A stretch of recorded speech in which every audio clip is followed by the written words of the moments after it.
Hello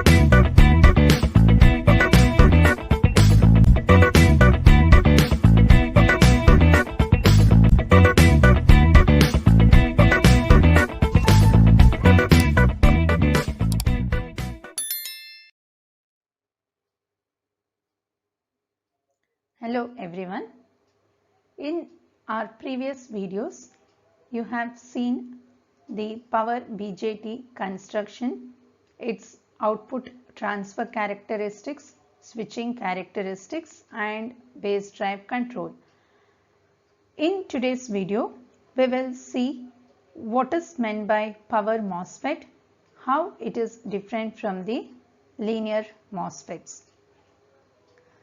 As you know, the MOSFET is a voltage control device compared to a BJT, wherein your BJT is a current controlled device.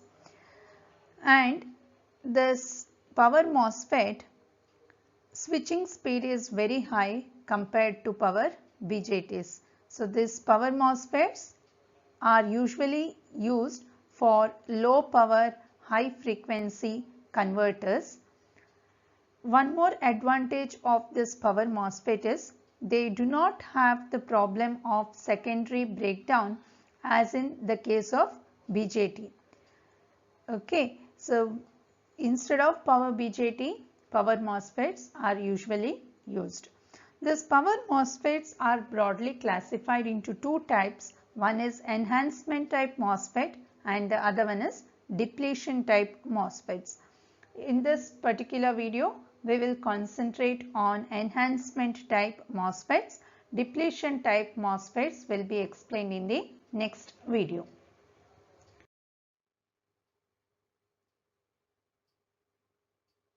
First, let us look into the construction of enhancement type MOSFET. Enhancement type MOSFET has three terminals: gate, drain and source, and you have one more terminal which is nothing but the body or substrate. Okay, usually the source and the substrate are connected always. So the source is connected to the substrate, and you have the drain terminal which is also connected to the source, and gate terminal also connected to the source. So you can see the symbol here. This is a MOSFET. This is the symbol of enhancement type MOSFET. So you can see this broken lines. So it represents the enhancement type. You have gate terminal, drain terminal and source terminal, and this particular terminal is the substrate. This is the substrate or the body. Okay, so the substrate and the source are always connected, and you can see the arrow marking. This arrow indicates, okay, this is N type MOSFET. So this enhancement type MOSFETs again classified into two types. One is N type enhancement and the other one is P type enhancement. Here we will explain about the N type enhancement. Okay, so if you look here, we have a body or the substrate. Taking an example of N type enhancement, so the substrate for N type enhancement is P. Okay, you can observe here it is a P type substrate, and you have two heavily doped N regions. Okay, two heavily doped N regions. This is N, this is N. So heavily doped N plus. So you have two heavily doped N plus regions. One forms the drain and the other one forms the source of the MOSFET.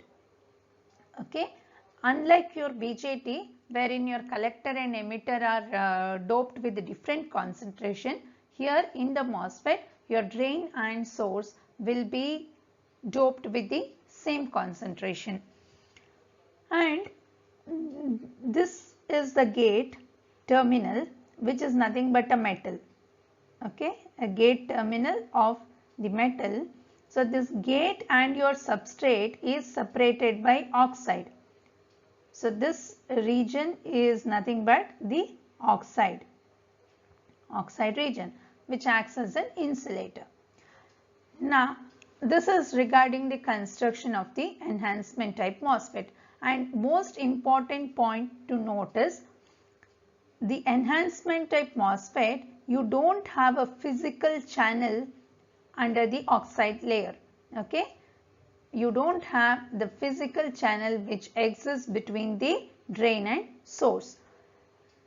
So now let us look into the working of the enhancement type MOSFET. So if the enhancement type MOSFET has to conduct, then there should be a movement of electrons from the drain to source or from the source to drain. Okay. In that case, what should be there? Here the holes has to be repelled and you should have an electrons present between the drain and source. So that means first a channel has to be formed between drain and source, then only the MOSFET is going to conduct. Clear? So now how a channel is formed between the drain and source? So for the channel to form between the drain and source, this gate voltage has to be applied.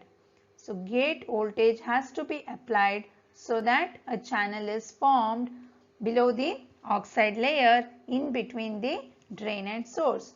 So you apply VGS, which is positive. Okay, gate positive with respect to source. So once this gate voltage is applied, what happens is all the holes present in this will be repelled and you will have the electrons in this region. You will have only the electrons in this region. That means a channel is formed. Okay. So when will the holes get repelled? When the gate voltage is equal to the threshold voltage. The gate to source voltage is equal to the threshold voltage, the channel starts forming. That means the holes are repelled and the electrons gets attracted here. Then when the enhancement type MOSFET will conduct, once a channel is formed, if you apply the drain to source voltage, then the electron movement takes place between the drain and source so that the MOSFET starts conducting. Is that clear? So for an enhancement type MOSFET, always for it to conduct, a channel has to exist. For the channel to exist, you need to apply gate voltage with respect to source, which should be positive. Okay, that is important. Positive voltage has to be applied. Then if you apply drain to source voltage, the MOSFET is going to conduct. This is how the enhancement type MOSFET works. So what is MOSFET? Metal oxide semiconductor field effect transistor. What is field effect? So when you apply gate voltage, you have an electric field which is developed, which forms the channel. That's why it is called as field effect transistor. And metal oxide silicon.